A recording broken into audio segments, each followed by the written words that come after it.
आज की जो एक्टिविटी है वो रिफ्लेक्शन ऑफ लाइट है। उसके लिए हमें क्या क्या मटेरियल चाहिए। एक प्लेन मिरर है, ये सोर्स ऑफ लाइट है जो कि मैन मेड, जिसको हम टॉर्च कहते हैं।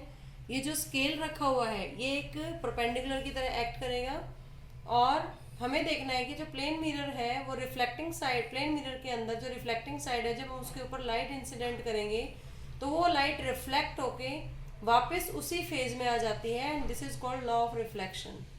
लॉ ऑफ रिफ्लेक्शन के अंदर आप देखोगे कि ये रे ऑफ लाइट यहाँ से इंसिडेंट होने के बाद इधर की तरफ ये जो पैच आपको दिखाई दे रहा है रिफ्लेक्टेड पार्ट है, जैसे जैसे इसका एंगल मैं बढ़ाऊंगी तो रिफ्लेक्शन का एंगल भी बढ़ता जाएगा। इसका मतलब angle I equal to angle R. ये जो परपेंडिकुलर है यहाँ से जो रे है इसको एंगल आई कहते हैं, और ये जो एंगल बन रहा है इसको एंगल आर कहेंगे।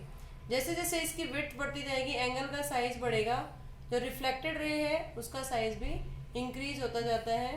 तो angle I equal to angle R. दूसरा क्या है इसमें, जो ये जो लाइट गिर रही है मिरर के ऊपर इसको बोलते हैं इंसिडेंट रे, और जो रिफ्लेक्ट होके ये रे आपको जो दिखाई दे रही है वो है रिफ्लेक्टेड रे। बीच में होता है परपेंडिकुलर।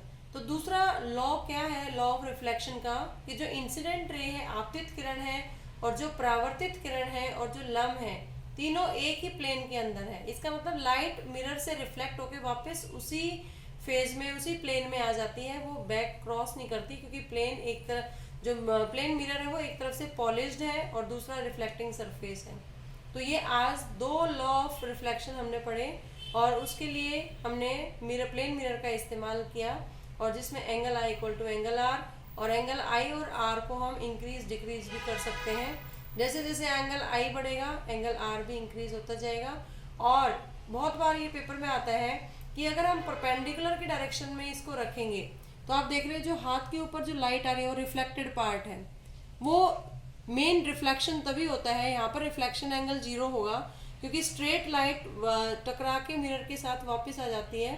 लेकिन अगर हम एंगल इंक्रीज डिक्रीज करते हैं तो वो रिफ्लेक्शन का कारण होता है। और जो इस तरह का जैसे दीवार के ऊपर आपको दिखाई दे रहा है, ये रिफ्लेक्टेड रे है जो मिरर के साथ टकरा के वापस उसी प्लेन के अंदर चली जाती है। Thank you so much.